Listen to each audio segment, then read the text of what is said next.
Hello everyone, this is my second video on YouTube channel and so please आप सब लोग मेरी पिछली वीडियो देखिए और बताइए कि मेरी वीडियो कैसी लगी। ये वीडियो भी लास्ट तक देखिए, अगर अच्छी लगे तो प्लीज़ लाइक और सब्सक्राइब ज़रूर करें और कमेंट करके ज़रूर बताएं कि मेरी वीडियो कैसी लगी।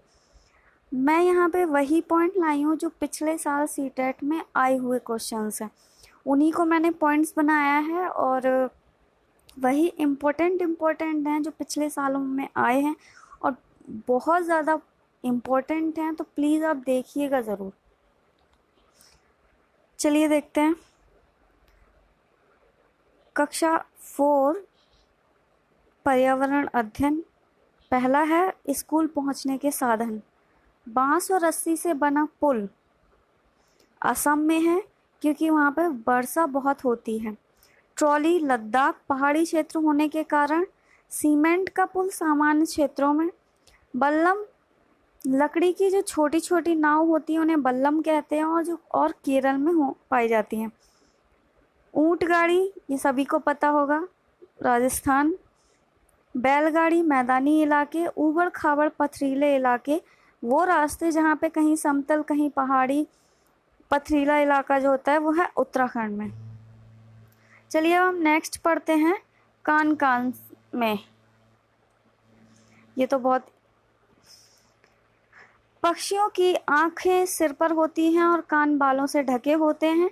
छिपकली के कान इसी प्रकार के होते हैं, मगरमच्छ के कान भी इसी प्रकार के होते हैं, इसलिए हम उन्हें देख नहीं पाते हैं। वे जानवर जिनके शरीर पर बाल होते हैं और कान बाहर दिखाई देते हैं वह बच्चे को जन्म देते हैं। वे जानवर जिनके शरीर पर बाल बाहर नहीं दिखते वे अंडे देते हैं। ज़्यादातर पक्षियों की आंखें उनके सिर के दोनों तरफ होती हैं। पक्षी एक समय में ही 2 अलग अलग चीज़ों को देख सकते हैं। जब ये बिल्कुल सामने देखते हैं तब इनकी दोनों आंखें एक ही चीज़ पर होती हैं। कई पक्षी अपनी गर्दन बहुत ज़्यादा हिलाते हैं क्योंकि ज़्यादातर पक्षियों की आंखों की पुतलियां नहीं घूमती हैं। उल्लू की गर्दन पूरी तरह घूम जाती है लेकिन उसकी आंखों की पुतलियां नहीं घूमती हैं। चील, बॉज और गिद्ध जैसे पक्षी मनुष्य से 4 गुना ज़्यादा दूर से देख सकते हैं। ये क्वेश्चन जो सीटेट की तैयारी कर रहे हैं, जिन्होंने पिछले पेपर दिए हैं, उन्हें ज़रूर पता होगा कि ये क्वेश्चन ज़रूर पूछा जाता है कि वो कौन से पक्षी हैं जो मनुष्य से 4 गुना ज़्यादा दूर तक देख सकते हैं। चील, बाज और गिद्ध। चलिए नेक्स्ट पढ़ते हैं नंदू हाथी। पता ही होगा नंदू हाथी के बारे में, कितना पूछा जाता है सीटेट के पेपर में। नेक्स्ट पॉइंट है हाथियों के झुंड की सरदार सबसे बड़ी मादा हाथी होती है, मतलब जो बूढ़ी हाथी होती है सबसे ज़्यादा वही सरदार होती है। नर हाथी झुंड को 14 से 15 वर्ष की आयु में छोड़ देते हैं। एक वयस्क हाथी एक दिन में 100 किलोग्राम पत्ते व टहनियाँ खाता है। एक हाथी दिन में 2 से 4 घंटे सोता है। अपनी त्वचा को ठंडा रखने के लिए हाथी मिट्टी में और कीचड़ में लेटते हैं। हवा करके स्वयं को ठंडा रखने के लिए हाथी कान का प्रयोग करते हैं। 10 से 12 मादा हाथी और कुछ बच्चे एक झुंड में रहते हैं। कभी कभी ये भी पूछ लिया जाता है कि उनका वजन कितना होता है, तो उनका वजन 200 टन होता है, याद रखना ये। चलिए नेक्स्ट है खेजड़ी गांव। खेजड़ी गांव तो बहुत फेमस है, शायद सुना भी होगा आप लोगों ने जो तैयारी कर रहे हैं। खेजड़ी के पेड़ राजस्थान जोधपुर के खेजड़ी गांव में मिलते हैं। यहाँ के लोग विश्नोई कहलाते हैं। यहाँ शिकार व पेड़ काटना निषेध है। खेजड़ी का पेड़ यह रेगिस्तानी इलाकों में पाया जाता है। इसमें ज़्यादा पानी की ज़रूरत नहीं होती। इसकी छाल दवाई में काम आती है और इसकी लकड़ी को कीड़ा भी नहीं लगता। इस पेड़ की फलियां की सब्जी बनाई जाती है और इसकी पत्तियां यहाँ के जानवर खाते हैं। देखिए दोस्तों ये कितना यूज़फुल पेड़ है, जो इसकी हर चीज़ यूज़ में आती है। खेजड़ी गांव में 300 साल पहले घर लकड़ी के बनाए जाते थे। कम पानी में जीवित रहने वाला पेड़ खेजड़ी पेड़ है। खेजड़ी पेड़ की लकड़ी को कीड़ा नहीं लगता। अब अनीता की मधुमक्खियाँ, इससे भी एक क्वेश्चन बनता है।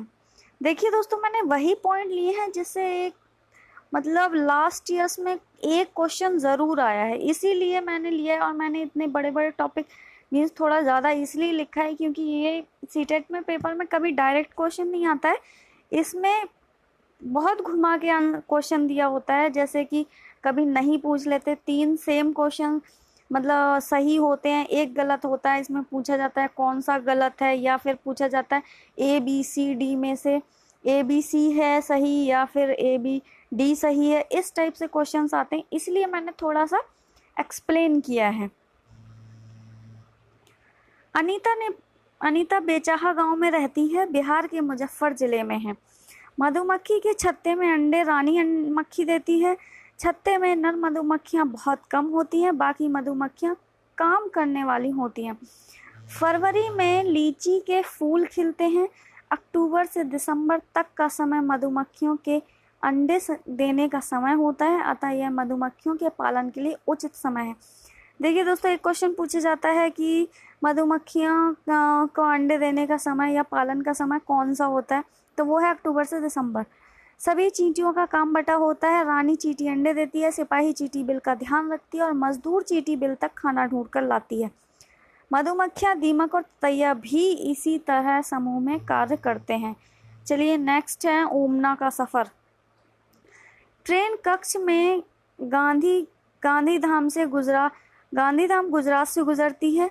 गुजरात का प्रसिद्ध खाना पता ही होगा सब लोगों को, चटनी के साथ ढोकला, लेमन राइस और मिठाई है। यहाँ पे हर खाने में मीन सब्जियों में भी मीठा होता है, मीठी सब्जी होती है, मीठी दाल होती है। बलसाद अहमदाबाद गुजरात में है। कोचीकोड केरल में है। केरल के गोवा से केरल के रास्ते में 92 सुरंगें और 2000 पुल हैं। अब खिड़की से, मऊ गांव गोवा में स्थित है। कोचीकोड मालाबार तट पर दक्षिण भारत के केरल राज्य में स्थित है। कोचीकोड को और कैलीकट भी कहते हैं। गुजरात से केरल तक के रास्ते में ट्रेन महाराष्ट्र, गोवा, कर्नाटक राज्यों से गुजरती है। कोट्टायम नगर केरल में है। चलिए अब कौन सी भाषा कहाँ फेमस है ये पढ़ते हैं। मलयालम कहाँ बोली जाती है? केरल में। कोंकणी कर्नाटक, महाराष्ट्र, गोवा, केरल के कुछ हिस्सों में। मराठी महाराष्ट्र, गोवा, दमनदीप, दादरा और नगर हवेली। गुजराती गुजरात में बोली जाती है। कन्नड़ कर्नाटक, आंध्र प्रदेश और तमिलनाडु में बोली जाती है। अब देखिए हम पढ़ते हैं ट्रेन टिकट पर। नानी के घर तक, इससे भी एक क्वेश्चन आया था, शायद 2016 में क्वेश्चन था कि ट्रेन के टिकट पर क्या क्या होता है और क्या नहीं होता है। ऑप्शंस दिए थे, ट्रेन का नंबर होता है, सफ़र शुरू होने की तारीख भी होती है, बर्थ एवं डिब्बे का नंबर होता है, किराया होता है, दूरी होती है किलोमीटर में। अब देखिए क्या नहीं होता है। यात्रा करने वालों का नाम, आयु और लिंग टिकट से प्राप्त हम नहीं कर सकते। याद रखना, क्वेश्चन आ भी सकता है क्योंकि पिछली बार ये क्वेश्चन आया था। यात्रा करने वालों का नाम, आयु और लिंग टिकट से प्राप्त नहीं की जा सकती। चलिए, फेरी एक प्रकार की नाव है जो केरल में प्रयोग की जाती है। अब चलिए पढ़ते हैं हुतुतु मीन्स कबड्डी के बारे में। कबड्डी को चेड़ी गुड़ू, हुतुतुतु, हादूदू, छू किटकिट कबड्डी भी कहा जाता है। ये तो बड़े अजीब अजीब नाम है जो हमने भी नहीं सुने, सिर्फ किताबों में पढ़े ही हैं। शायद बहुत सारे लोगों ने पढ़े भी होंगे। आप बताइए मुझे कमेंट करके कि किस किस ने ये नाम जानते हैं और किस किस के यहाँ ये नाम बोले भी जाते हैं। चलिए नेक्स्ट पॉइंट है, कर्णम मल्लेश्वरी आंध्र प्रदेश में रहती हैं। कर्णम मल्लेश्वरी वेट लिफ्टर है, मीन्स भार उठाती हैं। इनके पापा हवलदार हैं। कर्णम मल्लेश्वरी ने वेट उठाना 12 वर्ष की आयु से शुरू कर दिया था और कर्णम मल्लेश्वरी 130 किलोग्राम वेट उठा सकती हैं। इन्होंने 29 अंतर्राष्ट्रीय मेडल जीते हैं। इनकी चारों बहनें भी वेट उठाने का अभ्यास करती हैं।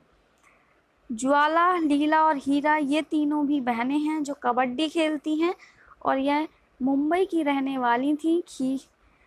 हीरा लिखा है, हीरा कबड्डी की कोच भी रही हैं। चलिए नेक्स्ट पढ़ते हैं फुलवारी के बारे में। फूलों की घाटी, बहुत सारे लोग यहाँ के होंगे उत्तराखंड के तो उन्हें पता ही होगा कि फूलों की घाटी किसे कहा जाता है? चमोली। फूलों की घाटी चमोली में स्थित है और चमोली को ही कहा जाता है फूलों की घाटी। मधुबनी एक बिहार के लोगों को तो बहुत पता होगा, ये जल्दी कमेंट करिए और बताइए मुझे कि मधुबनी ज़िले में कौन कौन रहता है और क्या क्या वहाँ की फेमस चीज़ें हैं, और हो सके तो पेंटिंग भी पोस्ट करना। मधुबनी एक चित्रकला है। बिहार में मधुबनी नामक का एक जिला है, उसी के नाम पर इसे मधुबनी पेंटिंग कहते हैं। वहाँ पर त्योहारों के दिन घर की दीवारों पर चित्र बनाए जाते हैं। यह चित्र चावलों में रंग घोलकर बनाए जाते हैं। मधुबनी पेंटिंग चावल के पाउडर में रंग मिलाकर बनाई जाती है। मनुष्य, जानवर, पेड़, फूल, पक्षी, मछली आदि कई अन्य जानवर इस पेंटिंग में दर्शाए जाते हैं। इनमें नील, हल्दी, फूलों, पेड़ों के रंग आदि का प्रयोग किया जाता है। उत्तर प्रदेश के कचनाल के फूलों से, केरल में केले के फूलों से, महाराष्ट्र में सहजन के फूलों से सब्जी बनाई जाती है। शायद बहुत सारे लोगों ने खाया भी होगा, बट मैंने नहीं खाया है, तो बताना कैसा लगता है। गुलदावरी और जीनिया के फूलों से रंग बनते हैं जिससे कपड़े रंगे जाते हैं। उत्तर प्रदेश का कन्नौज जिला इत्र के लिए फेमस है। कौन कौन कन्नौज के हैं प्लीज़ कमेंट करना। उत्तर प्रदेश का कन्नौज जिला इत्र के लिए मशहूर है। कैसे कैसे बदले घर। अब ये गाजी खान पाकिस्तान में स्थित है, सोहना गांव हरियाणा में है और बैरोनीका गांव कर्नाटक में है। गीजूभाई बधेका एक लेखक हैं, गुजरात में रहते हैं। वे बच्चों के स्तर की मज़ेदार कहानियाँ व पत्र लिखते हैं। पहले लोग कच्चे घरों में दीवारों के फर्श पर गोबर व मिट्टी का लेप लगाने से मिट्टी में कीड़ा नहीं लगता है। और देखा होगा कि पहले अभी भी गांव में मिट्टी में गोबर लगा के उसको लीपते हैं, ठीक है। तो उससे क्योंकि उसमें कीड़ा नहीं लगता, गोबर की वजह से मिट्टी में कीड़ा नहीं लगता, दीमक नहीं लगती। लकड़ी की छत को दीमक से बचाने के लिए कीकड़ की लकड़ियाँ बिछाई जाती हैं। चिड़ियों का बसेरा। कलचिड़ी पत्थरों के बीच घोंसला बनाती है। इससे भी एक क्वेश्चन आता है कि कौन सा पक्षी है जो मतलब उसका घोंसला ऐसा होता है, ये ऐसे बनाती है, मतलब कुछ दिए रहते हैं उसमें नहीं भी होता है क्वेश्चन। लेकिन दोस्तों बहुत ध्यान से पढ़ना, क्योंकि इसमें क्वेश्चन ही घुमा देता है जिसमें हमें टाइम लगता है। आंसर बहुत सिंपल होता है, क्वेश्चन भी बहुत सिंपल होता है, लेकिन बस थोड़ा सा वो घुमा देते हैं। चलिए पढ़ते हैं। कलचिड़ी रॉबिन, इंडियन रॉबिन पत्थरों के बीच घोंसला बनाती है। घोंसला घास से बना होता है, उसके ऊपर पौधों की नाजुक टहनी, जड़ें, ऊन, बाल और रुई सब बिछा होता है। कौवे के घोंसले में लोहे के तार और शाखाएं होती हैं। कोयल अपने अंडे, कितनी तेज होती है देखो कोयल, जो दूसरों बेचारा कौवा बनाता है इतनी मेहनत से अपना घोंसला, और कोयल जाके उसमें अंडे दे देती है। फाख्ता कैक्टस के कांटों के बीच या मेहंदी की मेड़ में घोंसला बनाती है। गौरैया कहीं भी घोंसला बना लेती है, अलमारी के ऊपर, आईने के पीछे। अधिक कबूतर भी ऐसे ही अपना घोंसला बनाते हैं। बसंत गौरी पेड़ के तने में छेद बनाकर उसमें अंडा देती है। दार्जिलिंग चिड़िया अपनी नुकीली चोंच से पत्तों को सी लेती है और उसके बीच में बनी थैली को अपने अंडे देने के लिए तैयार करती है। शकरखोरा किसी छोटे पेड़ या झाड़ी की डाली पर अपना लटकता हुआ घोंसला बनाता है। ये घोंसला बहुत सुंदर होता है। घोंसला बाल, रुई, पेड़ की छाल, कपड़ों के टुकड़े आदि से बना होता है। बीबर पक्षियों में सभी नर बीबर अपने अपने घोंसले बनाते हैं और मादा बीबर उन सभी घोंसलों को देखती है। उनमें से जो अच्छा लगता है उसमें ही वह अंडे देती है। अब देखिए चैप्टर है पानी कहीं कम कहीं ज़्यादा। नालमंडा आंध्र प्रदेश में है और होलगुंडी कर्नाटक में है। होलगुंडी में बच्चों की पंचायत को भीमा संघ भी कहते हैं। पानी की टंकी को साफ करने का पहला जो कदम था वो भीमा संघ के बच्चों ने उठाया था, जड़ों का जाल। बरगद की लटकती हुई शाखाएं जड़ें हैं। ओक पेड़ यह मुख्यतः ऑस्ट्रेलिया के रेगिस्तानी क्षेत्रों में पाया जाता है। इसकी जड़ें गहरी होती हैं, यह पानी में स्थिर होता है और इनमें पत्तियां बहुत कम होती हैं। इस क्षेत्र के निवासी इस पेड़ के तने में पतला पाइप डालकर पानी बाहर निकाल लेते हैं। इस पेड़ की जड़ों की लंबाई जड़ों की लंबाई से 30 गुना गहराई तक जमीन के अंदर जाती हैं। जब तक कि वह पानी में ना पहुंच जाए, यह पानी पेड़ के तने में जमा होता है। बच्चों, ये भी एक क्वेश्चन आया था पिछली साल की, मतलब कौन सा पेड़ है जो ऑस्ट्रेलिया में पाया जाता है, जो 30 मीटर मतलब नीचे होता है और जिसके पानी पाइप से निकालते हैं, वो कौन सा पेड़ है? तो कौन सा है? ओक का पेड़। अब क्वेश्चन है क्रोटन। यह पौधा फसल के साथ बोया जाता है, जो यह बताने में समर्थ है कि फसल को कब पानी की आवश्यकता होती है। इसकी जड़ें अधिक नीचे तक नहीं होती। जब यह मुरझाने लगता है तो यह पता चलता है कि फसल को सिंचाई की आवश्यकता है। चलिए दोस्तों, अब ख़त्म है यहीं पे। अगर अच्छी लगे तो प्लीज़ कमेंट ज़रूर करना और मुझे बताना कि क्या कमी है, क्योंकि तभी मुझे मोटिवेशन मिलेगा और मैं और वीडियो और इम्पोर्टेंट पॉइंट्स लाके आप लोगों की हेल्प करूँगी। तो प्लीज़ कमेंट ज़रूर करिए और अच्छी लगे तो सब्सक्राइब और लाइक ज़रूर करिए। Thank you.